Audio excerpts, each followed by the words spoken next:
Mesdames, Messieurs, bonsoir. Élection présidentielle, deuxième tour en République démocratique du Congo. Elle a eu lieu le dimanche passé. Aujourd'hui, la spéculation va bon train.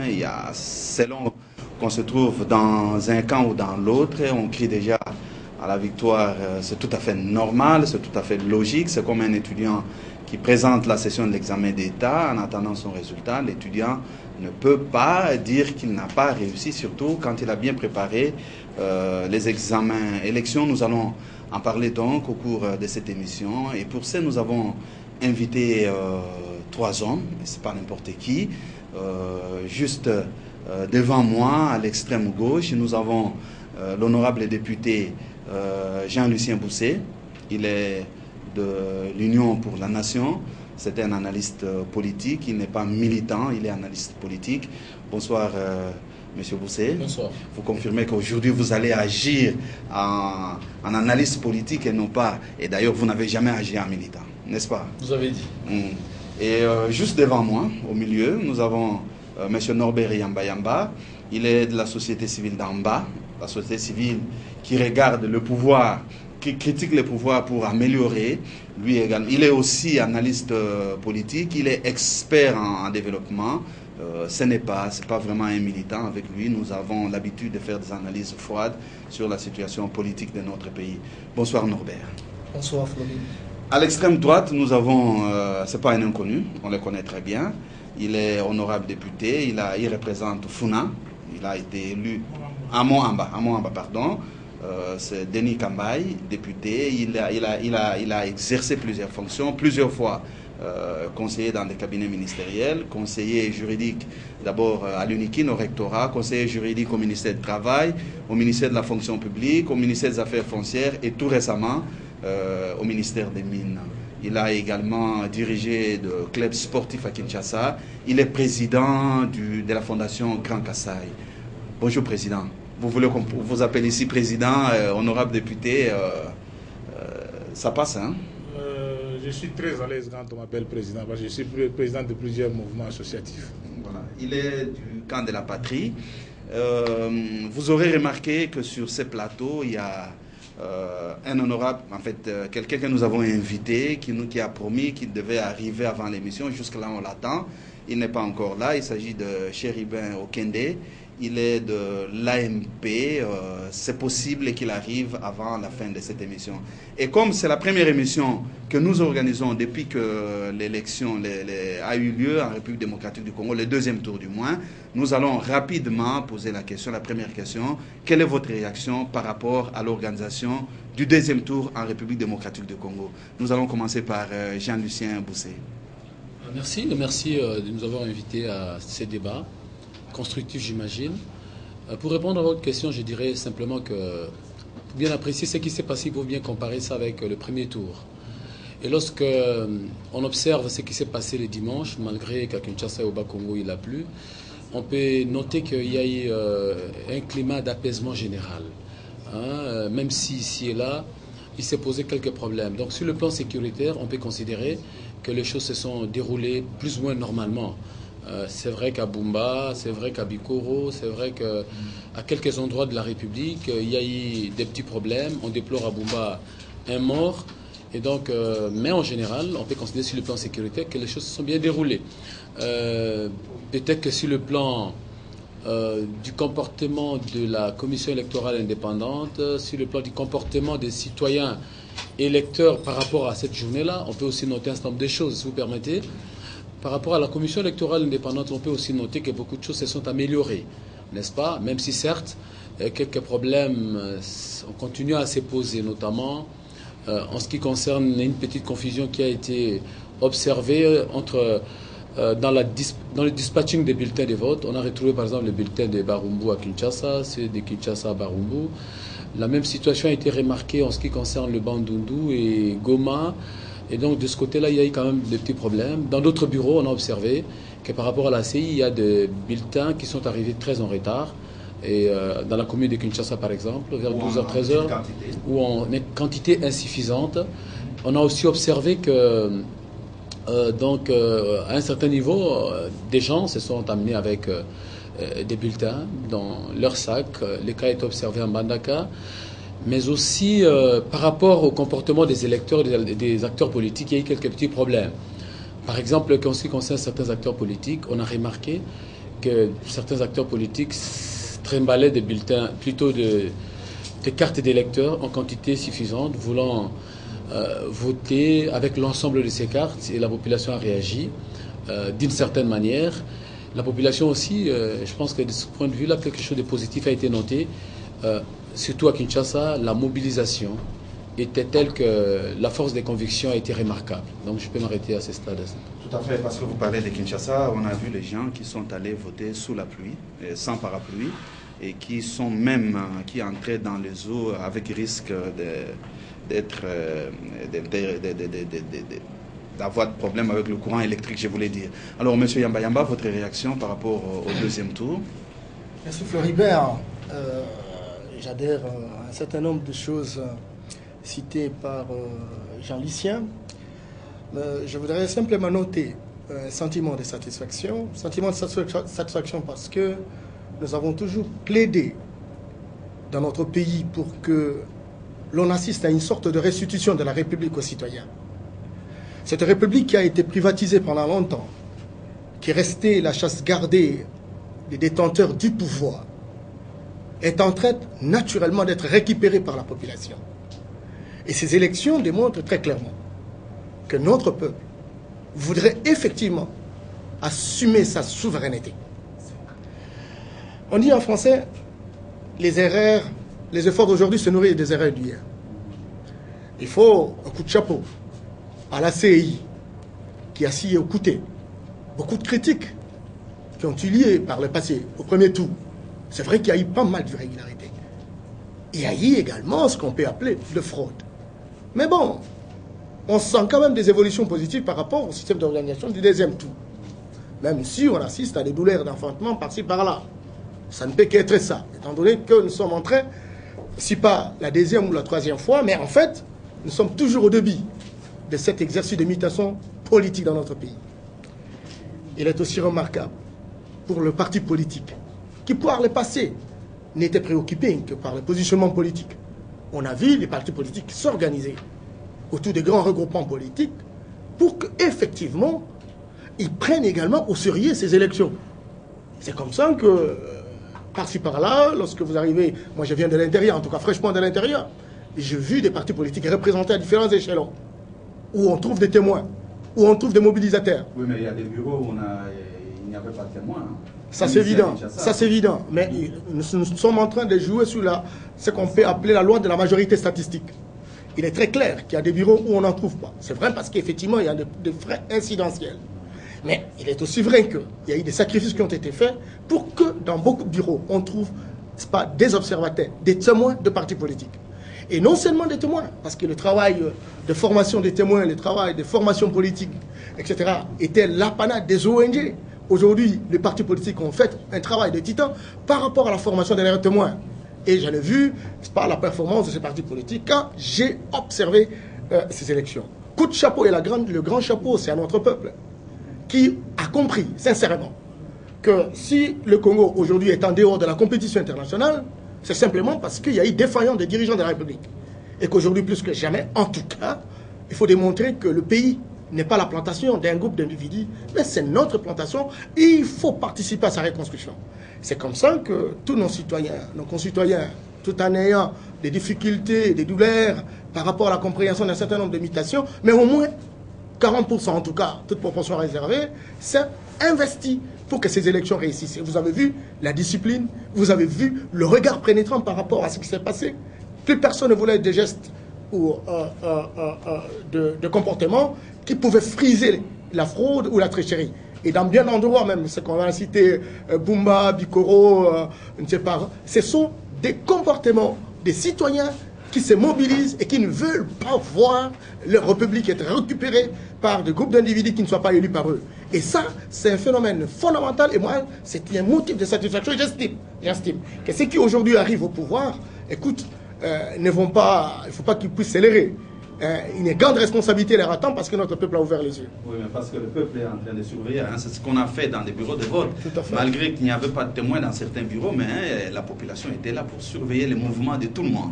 Alors, honorable, votre réaction par rapport à la tenue du deuxième tour de l'élection présidentielle? Oui, il est souvent difficile d'intervenir troisième après.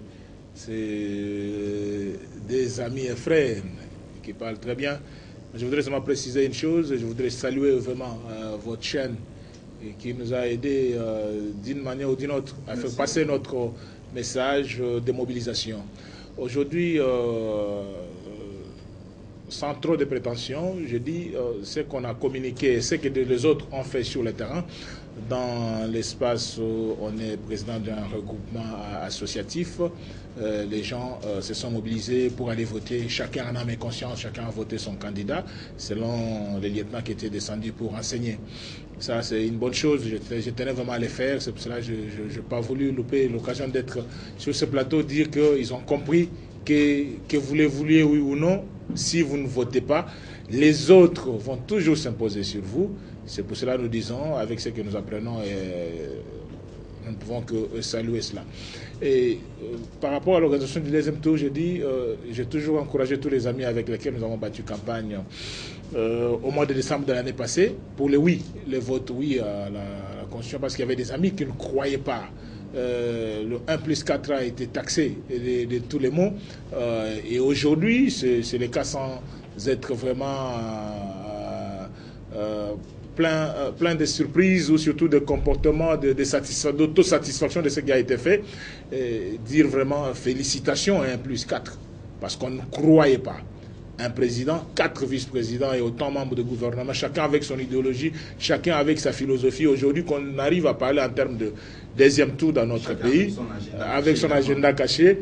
Nous sommes arrivés aujourd'hui en mettant de côté d'autres vice-présidents. Il est arrivé qu'il est resté un vice-président et un président de 1+4 au deuxième tour. Je dis que le travail a été fait à ce niveau-là. Nous ne pouvons que féliciter ces institutions à quelques exceptions près de la transition. C'est l'occasion aussi de féliciter la CI. Moi, j'ai toujours eu pitié de l'abbé Malou quand je vois des hommes politiques que nous passons à la télévision.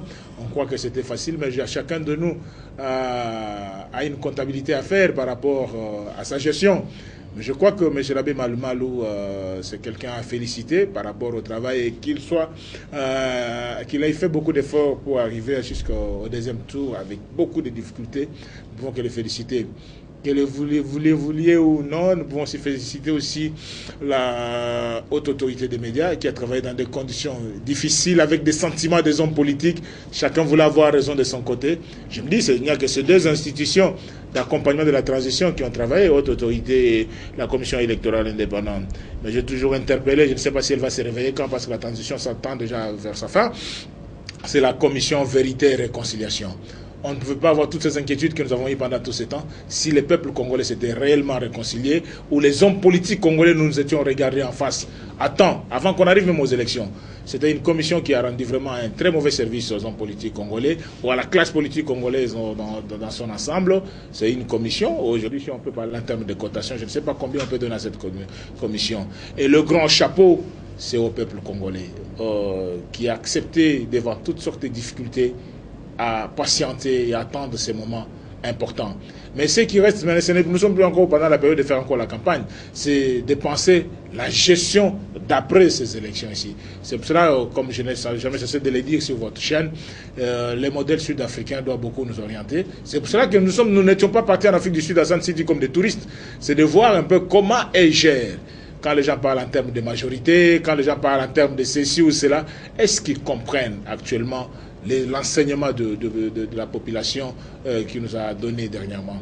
Est-ce qu'ils comprennent la démarche de la communauté internationale? Vous avez vu, même nous qui sommes au Parlement, certains éléments qui s'étaient passés, l'intervention de la communauté internationale, c'est-à-dire à un certain moment nous allons comprendre que la gestion de l'après-élection ici doit tenir compte de certains aspects que nous allons développer d'ici là. Donc pas d'exclusion. C'est ce que je voulais dire en d'autres termes. Le gouvernement d'union nationale par exemple.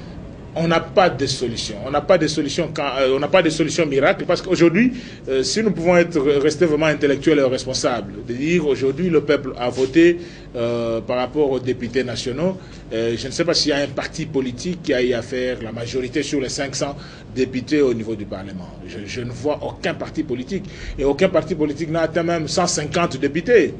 Mais il ne faut pas suivre des choses qu'on est en train de colmater, prendre, non, on va combiner avec tel, on va combiner, non, ça c'est pas la majorité, c'est faire voir que non, chacun de nous est important là où il a été. Si nous pouvons parler seulement de la ville de Kinshasa, miroir de la République démocratique du Congo, vous allez voir, par rapport à tout ce qu'ils peuvent se dire qui sont majoritaires, combien de députés ils ont dans la ville de Kinshasa.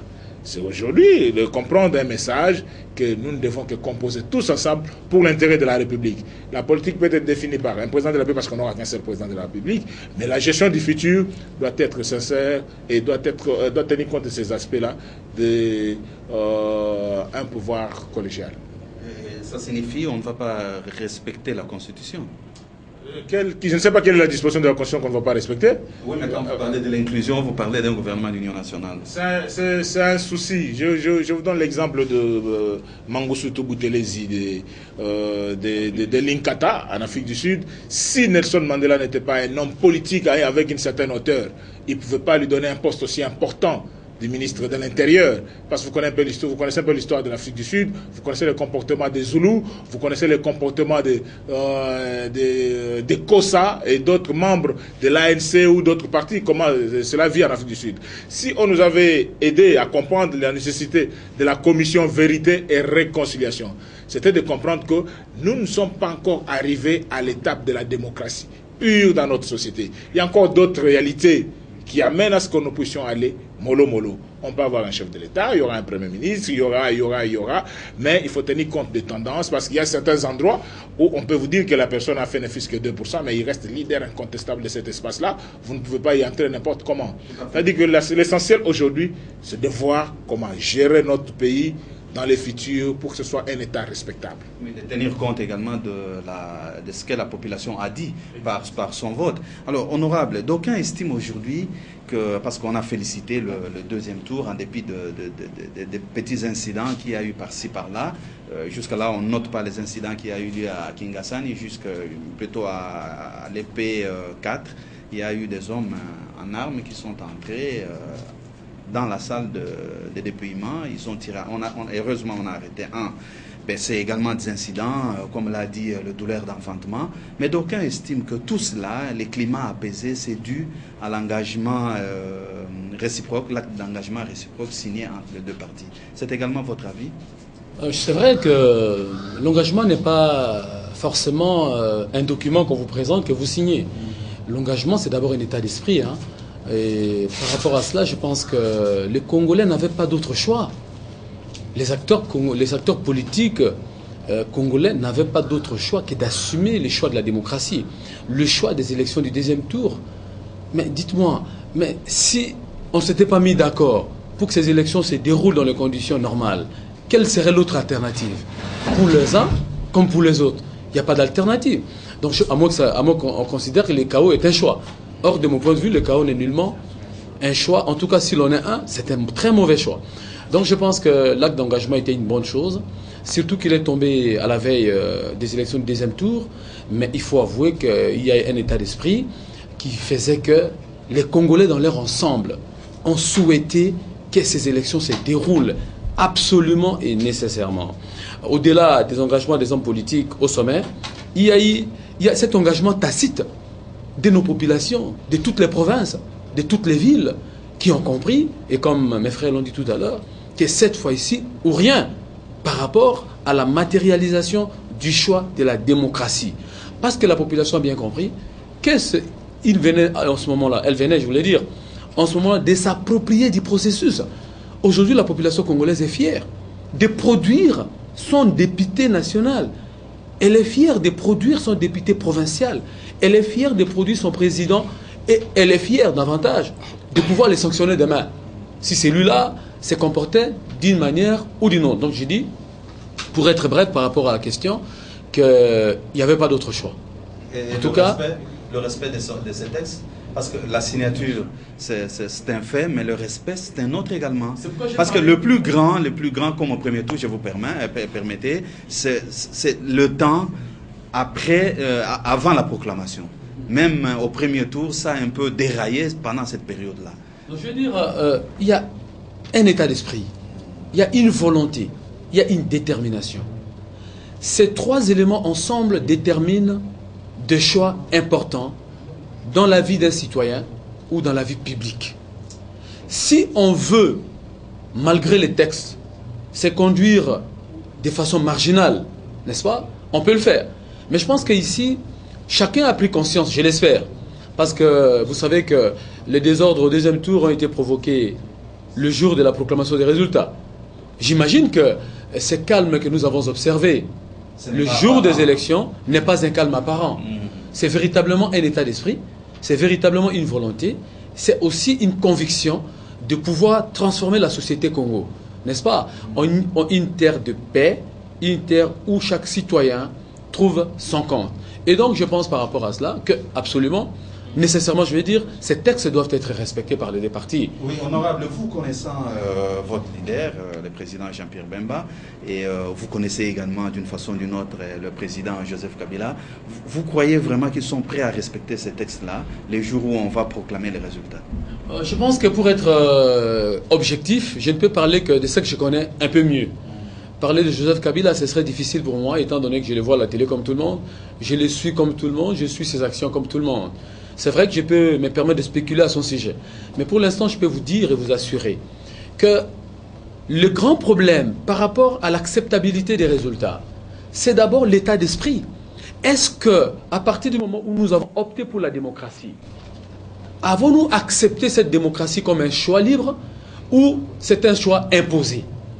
Dès lors que nous considérons que le choix a été libre, la conséquence logique, c'est d'accepter ce qui s'ensuit. N'est-ce pas? Élection démocratique, libre, transparente. Deuxième préoccupation, est-ce que l'élection a été démocratique? Oui. Pluralité des candidats, pour nous prendre cet élément. Est-ce que l'élection a-t-elle été libre? On peut considérer oui, à 90%, 95% des cas. Même si ici et là, des militaires qui sont entrés dans quelques bureaux pour imposer un choix. Hein, ça, ce n'est pas le sujet à l'ordre du jour maintenant. Mais est-ce que les élections ont été transparentes? C'est la question. Alors, elles ont été transparentes parce que les gens sont allés voter nombreux. Mais non, elles sont transparentes parce qu'on a accepté que chacun puisse voter librement. Et on n'a pas orienté les choix, d'une part. D'autre part, parce qu'on a dépouillé de la façon la plus correcte possible. Parce que le report de voix inscrit sur les PV traduisent véritablement ce que les citoyens ont exprimé. Mais parce que lorsque nous arrivons dans le bureau de compilation, le travail est fait en toute objectivité. On fait la comptabilité de voix de chaque bureau ou de chaque centre, on fait la synthèse, on nettoie là où les calculs ont été peut-être mal faits, en présence de tout le monde. Et c'est ces voix-là, la somme de ces voix de toute la République, qui sont proclamées comme résultat provisoire, après que la Cour suprême de justice se prononce. Donc je me dis, dès lors que la transparence est là, alors que nous avons opté tous pour la démocratie, la Constitution l'indique clairement, la Constitution dit qu'il n'y a personne qui peut le remettre en question. Mais en même temps, alors que nous sommes dans un état d'esprit des démocrates, je pense qu'il n'y a pas de doute que le perdant et le gagnant puissent, en toute sportivité, accepter les résultats. Mais il y a une autre question. L'après-élection. Ça aussi, lorsque nous sommes en compétition électorale et que mon frère Yamba Yamba a gagné et que j'ai perdu, je dois avoir le courage de lui dire bonjour et dire félicitations, cher ami. Vous avez été fort. Mais à lui de dire aussi, vous avez aussi été fort parce que vous m'avez contraint à des difficultés sérieuses sur le terrain. Maintenant que j'ai gagné, c'est le pays qui a gagné. À partir de ces moments-là, je pense qu'on peut espérer que le choix fait par les Congolais, en allant nombreux aux urnes, va être le meilleur choix pour l'ensemble du pays et pour la postérité. Donc, si ça se passe comme ça, le président, votre candidat est prêt à accepter... En tout cas, dans ces conditions, nous sommes prêts à accepter le résultat des urnes. En fait, ça va se passer comme ça. On n'a pas d'autre choix. On n'a pas de choix. Oui, monsieur Yamba Yamba, connaissant les acteurs politiques, les deux qui sont restés en liste, le président Kabila et le vice-président, ils ont signé d'ailleurs avant le deuxième tour l'acte d'engagement réciproque. D'aucuns estiment que c'est à cause de cet acte-là que tout s'est passé de façon apaisée au deuxième tour. Merci Floribert. Je ne connais ni l'un ni l'autre, malheureusement, parce que je n'ai jamais été plus proche d'eux. Donc, je salue sincèrement la prestation de Jean Lucien lorsqu'il donne la position, n'est-ce pas, de son regroupement politique, l'état d'esprit, etc. Encore qu'il y a une série de préalables posés, justement, pour qu'effectivement cette acceptation soit confirmée. Et par rapport à l'état d'esprit, moi j'ai dit, ok, ça y est, nous sommes partis. Mais je connais bien mon peuple. Je connais bien mon peuple parce que je sais que beaucoup de gens se réclament la paternité de la paix au Congo. On a tendance à parler de la communauté internationale. On a tendance à parler du 1+4. Mais on a oublié que notre peuple se bâtit comme un seul homme pour imposer la paix. Pour imposer la paix de l'Est à l'Ouest, du Nord au Sud.